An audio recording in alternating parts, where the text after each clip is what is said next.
Halo teman semua, ketemu lagi sama Mbak Eka di podcast Kelas Psikologi. Oke, baik teman-teman semua dimanapun berada, gimana kabarnya? Mbak Eka selalu berharap semoga teman-teman semua selalu dalam lindungan Tuhan Yang Maha Esa dan tidak kurang satu apapun. Amin amin ya robbal alamin. Kemudian untuk teman-teman yang baru bergabung, Mbak Eka ucapkan selamat datang, selamat berjumpa ya. Salam kenal juga dari Mbak Eka untuk teman-teman semua. Semoga teman-teman bisa menikmati berbagai tayangan atau berbagai konten yang Mbak Eka tayangkan. Oke, baik teman-teman semua. Nah, pada kesempatan kali ini di sesi kelas psikologi, mereka mau membahas seputar requestan kasus ya dari salah satu teman YouTuber kita. Nah, ini sambil mereka tampilin, itu dia ya. Nah, di situ katanya adalah Mbak Eka, saya mau minta lain kali boleh membahas gimana mendidik atau menghadapi anak menjelang remaja tapi kondisinya ABK. Mudah-mudahan Mbak Eka sempat baca. Nah, oke, Mas ya. Mas Hadid, ya ini kita akan sharing ya seputar gimana sih cara mendampingi anak ABK yang sudah masuk remaja. Yeay! Tadi teman-teman udah nyimak semua. Kita akan membahas apa pada kesempatan kali ini, yakni gimana sih cara mendampingi anak ABK yang sudah mau memasuki usia pubertas. Nah, sebelum kita mulai seperti biasa teman-teman, silahkan cari posisi yang paling nyaman untuk nyimak atau ngedengerin ya. Atau sambil rame-rame nonton podcastnya Mbak Eka nih di kelas psikologi ya.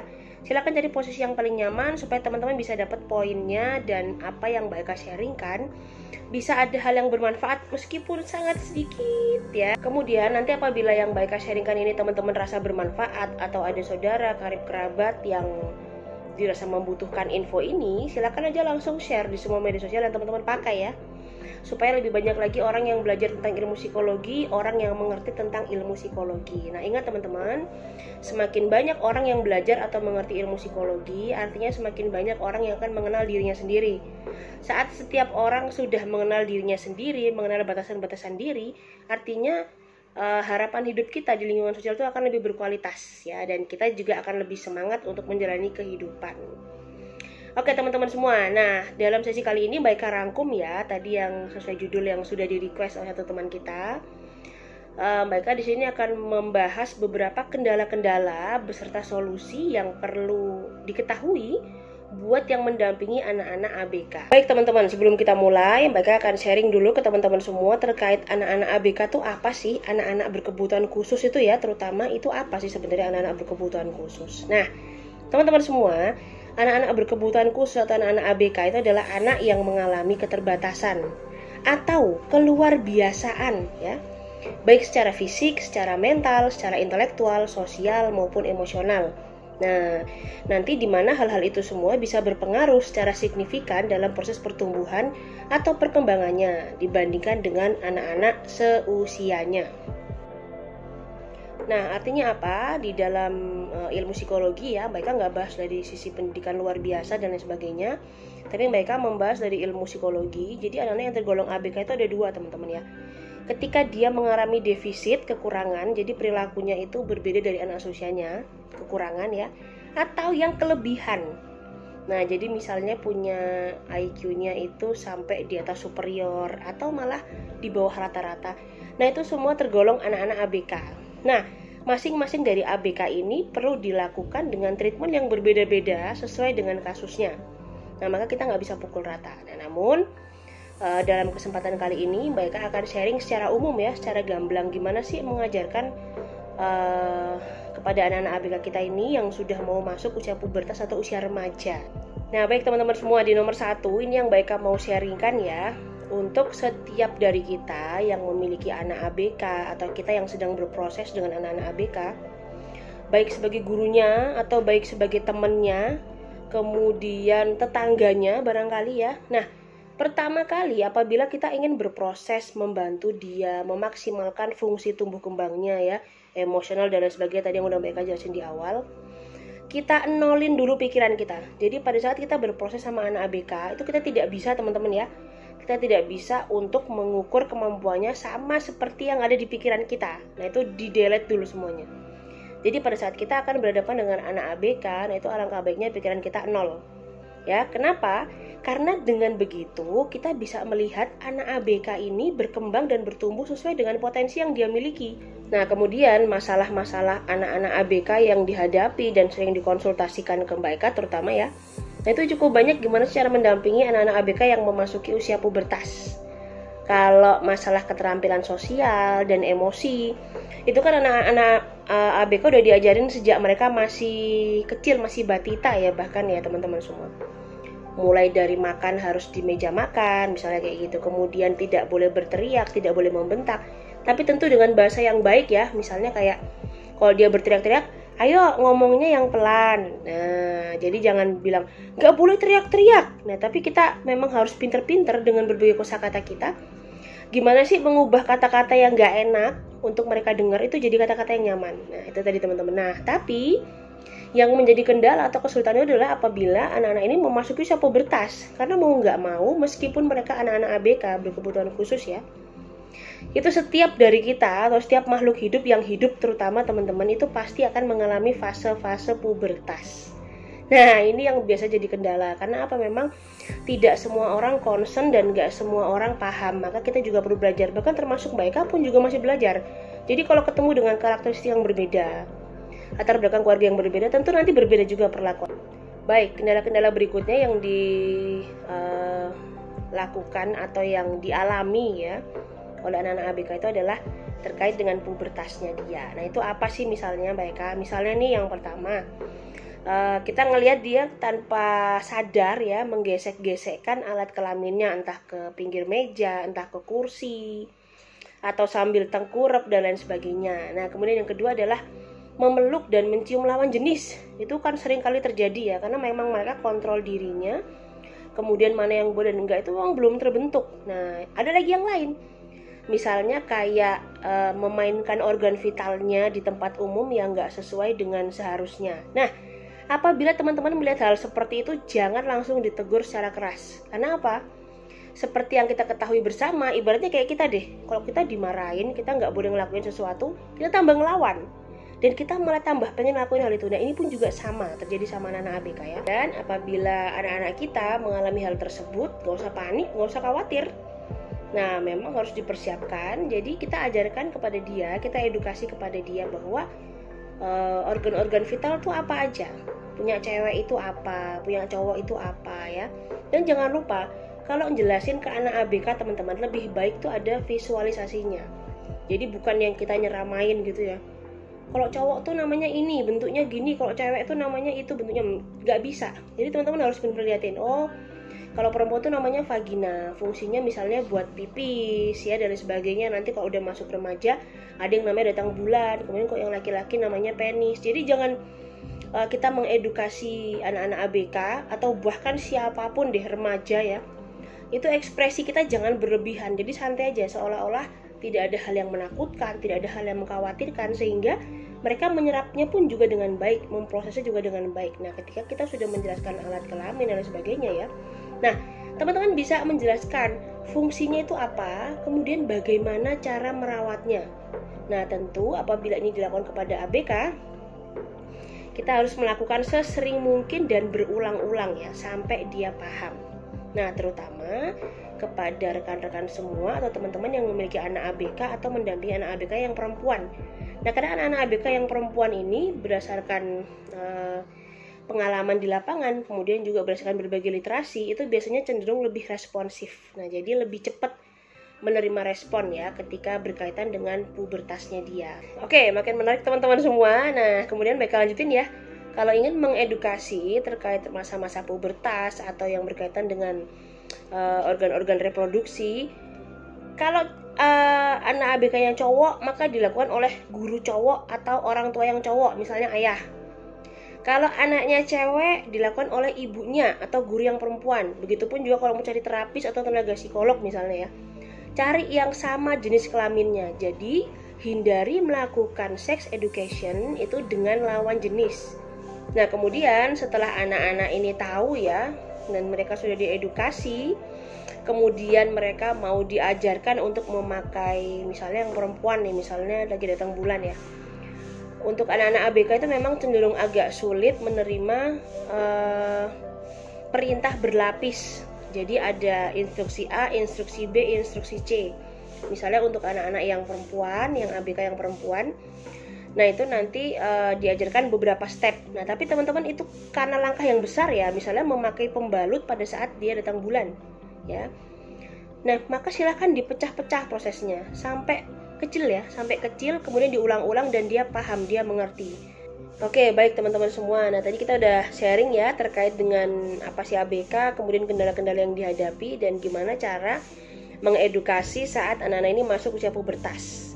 Nah, kemudian pertanyaan selanjutnya yang biasanya masuk ke Mbak Eka itu adalah kapan sih Mbak Eka kira-kira waktu yang tepat untuk mengedukasi anak-anak ABK ini terkait dengan masalah pubertas atau terkait dengan persoalan pubertas yang akan dihadapi oleh mereka.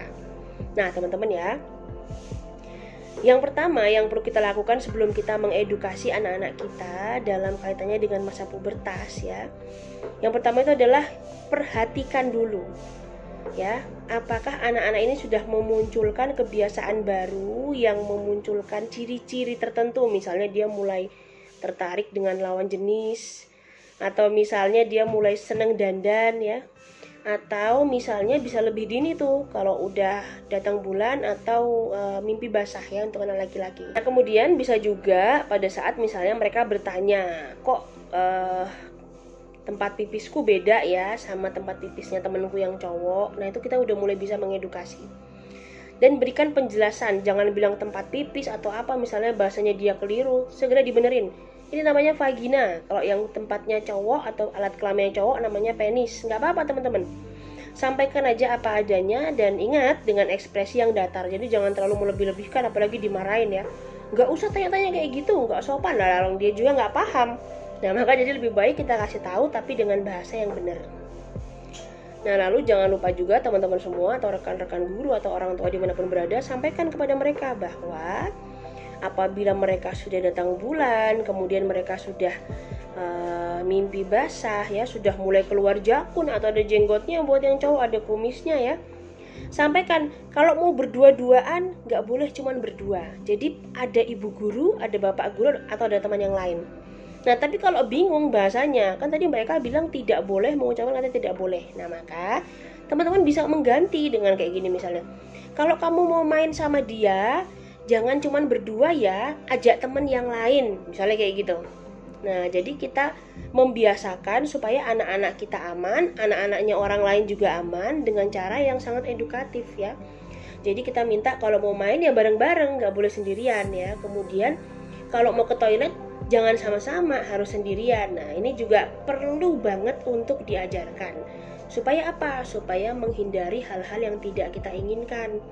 Misalnya kayak lagi anak cewek datang bulan, terus anak cowok ikut ngeliat, terus dia masuk ke kamar mandi karena bingung pembalutnya dilepas misalnya ya, jadi dipakai mainan. Nah itu kan juga keliru. Nah maka hal-hal yang sederhana ini bisa kita minimalisir sejak dini teman-teman. Tadi ya, kapan dilakukan kita sudah tahu semua.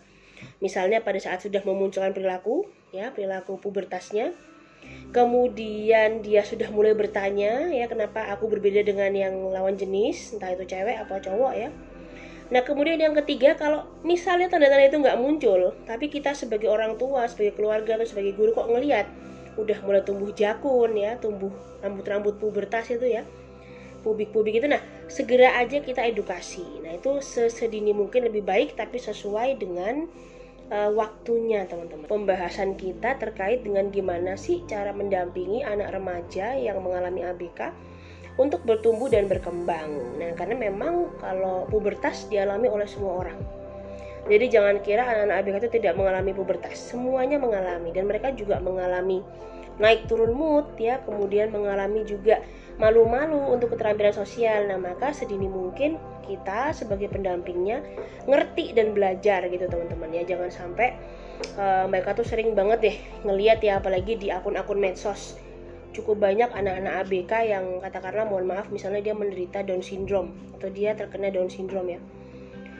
Anak-anak Down syndrome itu kan sebenarnya paham apa yang kita maksud, apa yang kita ingin dia ngerti. Nah itu mau dibikin konten ya, dibikin konten, kemudian malah kalau bahasa Jawanya tuh dipacok nih gitu. Jadi kayak kamu dicariin sama itu loh, kamu udah selingkuh ya, kamu ini ya itu. Nah itu sangat nggak etis teman-teman. Karena apa? Anak Down syndrome ini nggak ngerti, dan kasihan juga buat perkembangan emosinya. Kebayang nggak? Misalnya dia lagi main, pulang sekolah di stop ya, dia di stop pulang sekolah cuman untuk dipacok-pacok kayak sampai dia marah, dia nangis. Nah, yang paling simpel teman-teman bisa bayangin ya, ketika dia pulang ke rumah ngamuk, ibunya dipukuli, kakaknya dipukuli, misalnya ada adiknya dicubiti, padahal kita nggak ngerti penyebabnya apa.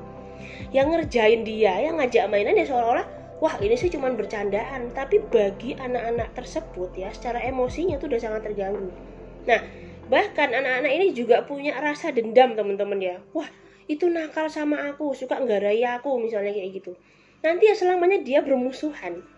Nah, maka kalau kita ngelihat nih ada orang-orang yang bikin konten menggunakan anak-anak ABK ya, mentang-mentang anak-anak ABK ini nggak paham kalau dia bermasalah, ditegur aja kontennya, ini nggak etis, ini nggak bagus, karena mereka juga melakukan itu ya. Jangan dikira ini lucu-lucuan, nggak apa-apa kok, orang-orang tuanya aja boleh kok, kamu nggak terima misalnya ya. Mereka juga pernah digituin ya. Sekarang kita balik aja posisinya, coba kalau kamu yang ABK atau kamu punya anak ABK, anakmu dipermalukan se-Indonesia misalnya ya, terus diketawain, dibully lagi.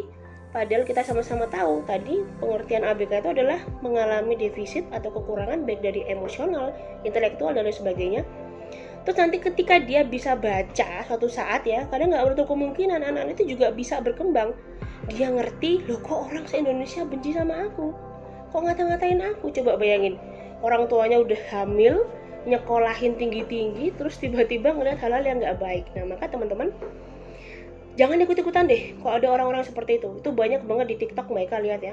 Nah, kemudian juga ayo kita bantu mereka, karena mereka nggak bisa speak up sendiri, jadi kita support.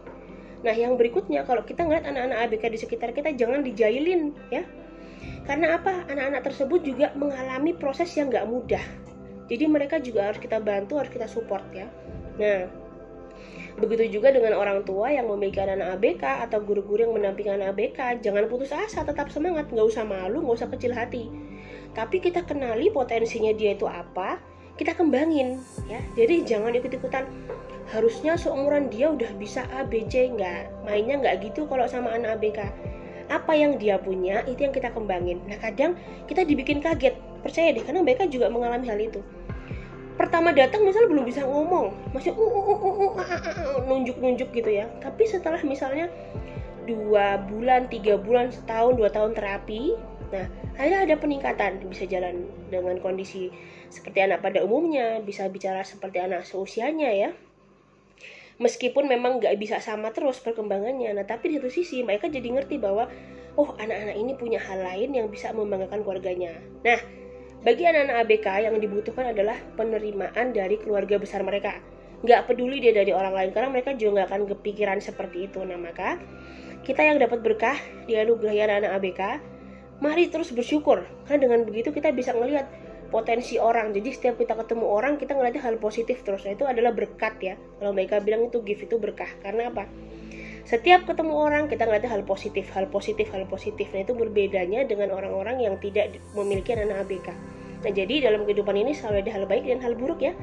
Tinggal kita melihatnya dari kacamata yang mana. Itu dia teman-teman. Nah, selesai sudah deh kelas psikologi kita pada kesempatan kali ini. Semoga bisa dimanfaatkan ya. Oke, baik teman-teman semua. Sekarang Mbak Eka titip salam kepada orang-orang tercinta di sekitar kalian. Semoga tetap sehat selalu, tetap sabar ya. Mbak Eka juga selalu mendoakan agar kita semua selalu dalam lindungan Tuhan Yang Maha Esa dan tidak kekurangan atau apapun. Amin amin ya rabbal alamin. Kemudian jangan lupa juga tonton video yang sebelumnya, siapa tahu ada hal-hal yang bermanfaat atau relate dengan kehidupan kita sehari saat ini dan bisa digunakan untuk memotivasi diri sendiri teman-teman. Oke, sampai jumpa, sampai ketemu lagi di video yang lain ya. Dadah.